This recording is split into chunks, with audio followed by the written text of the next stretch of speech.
Chers élèves, bonjour et bienvenue à la suite et fin de notre exercice sur la dissertation. Nous avons là le sujet, nous avons dit que c'est un plan beaucoup plus thématique. Nous avons ce plan eux-mêmes qui vous meurtrit, vos élèves, et vous montre la voie. Et donc, en nous inspirant, bien évidemment, des mesures de lutte contre Covid-19. Nous avons eu à analyser le sujet.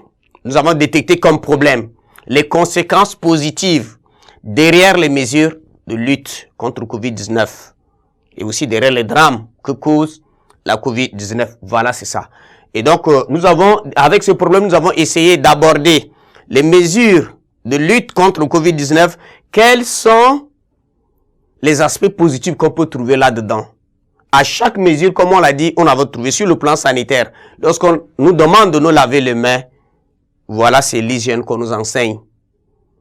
Voilà, quand on nous demande de porter des masques, voilà, c'est l'hygiène qu'on nous enseigne. Et pour notre santé à nous-mêmes, vous devez comprendre que le but de tout cela, c'est pour mettre l'homme à l'abri d'une menace de Covid-19. Voilà, c'est ça. Puisque vous savez que c'est le Covid qui est naturel, comme c'est dit dans l'autre, la peste par Tarou.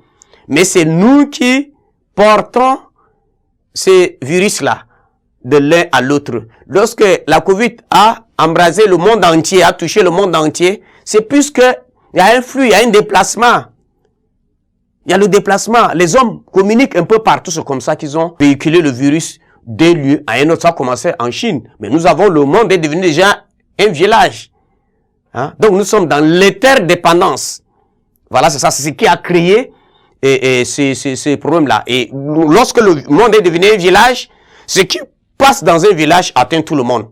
Aujourd'hui, avec le système de communication, de transport. Voilà, c'est comme ça. Et donc, ces mesures-là, et l'homme est conscient que voilà, c'est par le déplacement, par le contact, par le rapprochement, ainsi que le virus a embrassé tout le monde. C'est pourquoi ils ont pris des mesures. Et donc, ces mesures-là sont des mesures de salvation. C'est des mesures de prévention qui nous apprend aujourd'hui beaucoup de choses que nous devons comprendre. Donc, voilà, c'est ce qu'on a situé sur le plan sanitaire, sur le plan économique, sur le plan politique, sur le plan spirituel, ainsi de suite, pour vous montrer.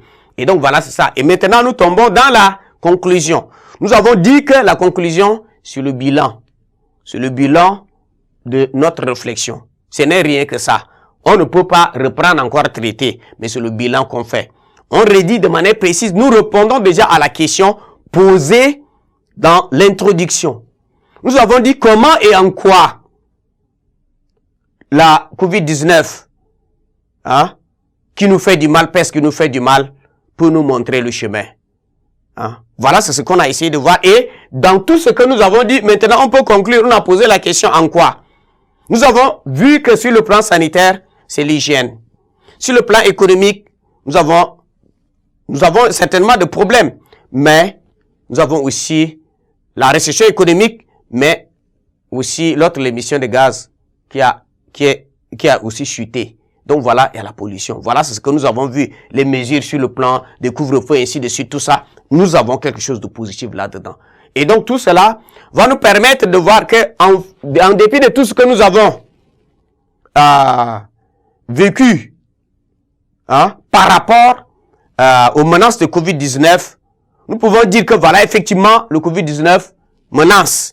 Il nous tue. Il arrête tout.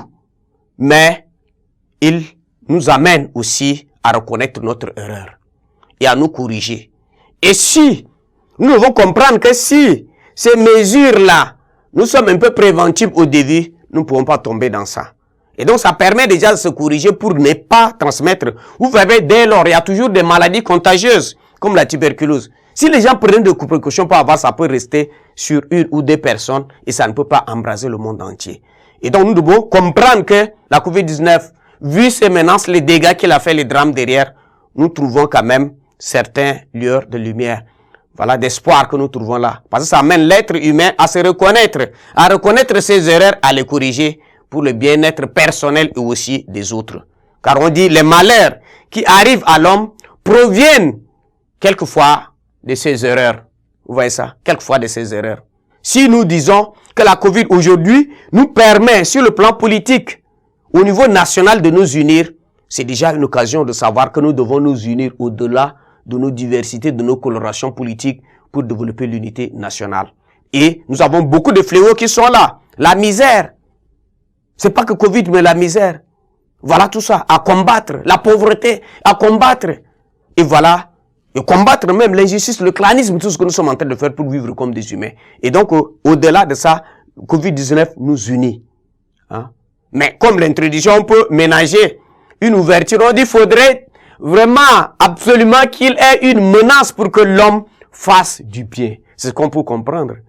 Parce que quelquefois, nous durcissons notre cœur. C'est pourquoi le malheur arrive, d'abord on reconnaît. Mais, dans le cœur de l'homme même, l'homme est doté de raison, de la bonne volonté. Et cela, est-ce que ça ne peut pas l'amener à savoir ce qui marche, marche pas, et que c'est le malheur qui va venir l'enseigner, lui enseigner des choses. Voilà, c'est ça. Et donc, c'est la raison et le bon sens peuvent déjà enseigner quelque chose.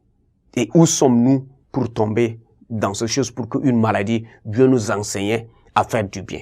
Voilà, c'est ça, ménagement d'ouverture que possible que vous pouvez le faire. Mais toutefois, c'est des pistes de réflexion qu'on vous donne, puisque nous disons que la dissertation, c'est la réflexion personnelle. Et en littérature, on ne peut pas vous forcer à traiter de la même manière. C'est des pistes de réflexion qu'on vous propose. Et quitte à vous déjà de pouvoir réfléchir, et vous devez trouver encore bien de domaines. Nous avons cité des domaines ici, vous devez trouver encore bien de domaines qui vont vous permettre donc de pouvoir mener votre réflexion de manière aisée, comme vous le méritez. Merci de votre bien aimable attention et faisons-en bon usage. Merci beaucoup.